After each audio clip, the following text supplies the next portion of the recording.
Əziz məni dinləyənlər, çoxlarınız fikirləşəcəksiniz ki, müqəddəs seçilmişlərin ruhları təzahür, yəni zuhur edə bilərlərmi? Xüsusən qeyri-varlıqlar, cin, şeytan, iblis kimi şər qüvvələr. Mənim çatdırdıqlarımı cəfəngiyat hesab edə bilərsiniz. O zaman gəlin Süleyman Peyğəmbəri yada salaq və Quranda Süleyman Peyğəmbər haqqında verilmiş ayələri yada salaq.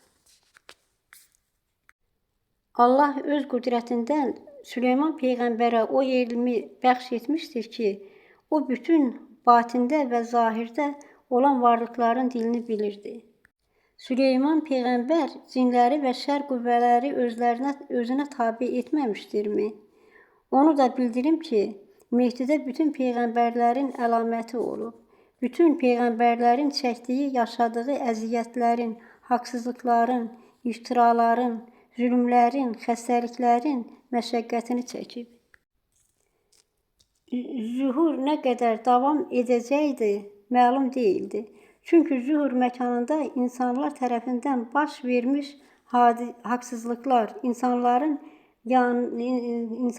yanına getdikləri cadükarlara olan inamları zühurun tamamlanmasına mane olmuşdu. Xüsusən zühurda Yahudiliyi təmsil edən qızın günahkar ruhu, ölmüş Yahudi cadükar qadının ruhunu cisminə tanıtması və cadükarlara təslim olması zühurun davamına mane olmuşdu. O insan Allahı unudub cadükarlıq etmək fikrinə düşmüşdür. Baxmayaraq ki, bu qızın bədəninə neçə müqəddəslər gəlib, neçə şər varlıqlar bunun bədənində tövbə etmişdir. Amma iblis yenə də Adəm övladı olan bu insanın zəif nöqtəsindən istifadə etdi. Nəfs, cadügar olmaq eşqi onu Allahdan və Allahın hikmətlərindən uzaqlaşdırdı. Allahdan izin almış iblis yenə də Adəm evladına öz pisliyini etdi. İblisə təslim olmuş bu qız haqqında gələn bu hikmətləri ardıcılıqla oxuyacağam. O öləcək və diriləcək. Ona əziyyət verən mələklər deyəcək. Allahın aqibətinin sonunu özün tapdın.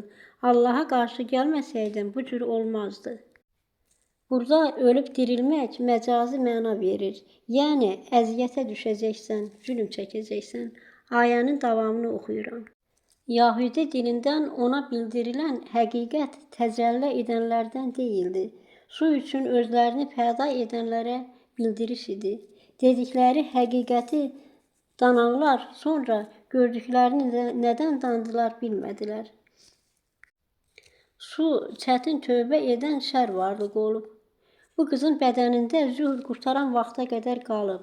Onun səmimiyyətinə hər kəs inanıb. Cadügar qadının yanına getdikdən sonra dəyişib bu ayədə deyir.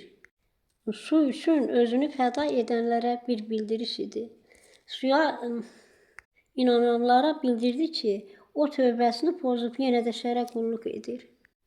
Yahudi cadügar qadının ona dedikləri həqiqət tərəfindən, yəni Allah tərəfindən bildirilməmişdir. Beləliklə suda ona inanmayanlar da Allahın zühura göndərdiyi həqiqəti dandılar.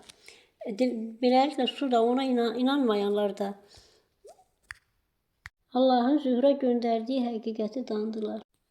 Bu ayədə deyir, o həqiqətən də Allaha üzü dönük bir insan və keçmişdə olanlara çəkilmiş misal idi. Hikmətinə buyurulanlar Allahdan ona çatmamış olsaydı, bəhanə etdiklərinə nə deyərdi? Gəlməmiş deyildi ona gəlmiş olanlar. Onu nəyi bildiklərinə gələnlərə inkar etdi. Allah onu zamininə almadı. Demədiklərinə başqa bir söz eşitmədi. O isə cadükarlara təslim olanlardan oldu. Allah onu zamininə almadı. Bu ayədə görürük ki, bu adam Mehdinin keçmişinə çəkilən bir misaldır. Mehdinin keçmişində belə bir olayın yaşandığı bildirilir. Demək, Mehdi ilk dönəmində belə bir hadisələr yaşamışdır. Ona görə ayədə bildirir ki, keçmişdə olanlara çəkilmiş bir misal idi. Ayənin davamını oxuyuram. Allah öz hikməti ilə ona keçmişdə olan həqiqəti çatdırmışdı.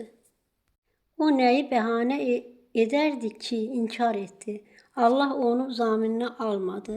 Daha ona hikmət vermədi. O cadugara təslim olub Allahdan uzaqlaşdı. Bildikləri Allahdan oldu. Xitab edilənlərə nəfsi ilə etiraz edənlərdən oldu. Allah onu zamininə almadı. Ona nə bildirilmişdirsə, nə gəlmişdirsə dedikdə Allah bildirir ki, ona gizli qalan çox şeylər bildirilmişdir. O gizli qalan nəyi bildirəcəkdirsə, şər qüvvələr ona mane oldu. Burada yenə Mehdinin keçmişindən, Yahudilərin ona etdikləri pisliklərdən bəhs edilir. Onu da bildirim ki, indiyə qədər belə bir hadisələr tarixdə olmamışdır. İndi isə Mehdinin keçmişini, ilk doğum tarixini bildirmək istəyirəm. O 10.000 ildən az olmayaraq 270 ilin bərabərliyində dünyaya gəlmişdir. Onun anası Süraya xanım olmuşdur. Süraya xanım İdris peyğəmbərin qızı olub. Mehdinin öz adı Agil olubdur. Allah onu doğru yol yönəldicisi kimi zamanına peyğəmbər göndərib. Mehdinin mənası doğru yol yönəldən, haqqı batildən ayıran deməkdir. Allah Mehdini yollarını azmış qəbiləsinə peyğəmbər göndərsə də, bu azğın insanlar ona inanmayıb. Ona göndərilən hikmətləri onu da məhv etmişlər. Bu haqda Tövratda bildirilib. Amma Yahudilər Musa peyğəmbərdən sonra onun haqqında olan ayələri gizlədiblər. İncildə, Quranda da Mehdinin keçmişi barədə ayələr olub, amma aşkara çıxarılmayıb. Bugün üçün zühr edən Mehdinin keçmişinə zahirən oxşarlığı zühura gələn Sahibə xanımın və Nəbahinə xanımın ruhları tərəfindən bildirilmişdir. Sahibə xanım İdris peyğəmbərin ikinci qızı olub. Mehdinin xalasıdır. Mehdinin ilk dönəmində yaşamış peyğəmbərlərdən müqəddəslər haqqında zamanımıza qədər məlumat yoxdur. Nəbahinə xanım haqqında bir məlumat verilməmişdir. Nəbahinə xanım Adəm peyğəmbərdən 2 nəsil sonra yaşayan bir peyğəmbərin nəvəsidir. Onun atası da Nəhiyəm tayfasının peyğəmbəri olub. O Nəsihəm peyğəmbər olub. Nəbahinə xanım Allahın bildirdiyi ilk müqəddəs qadın olub. Nəbahinə haqqında Furqanda verilmiş surələrdən başqa videolarda da məlumat verəcəm.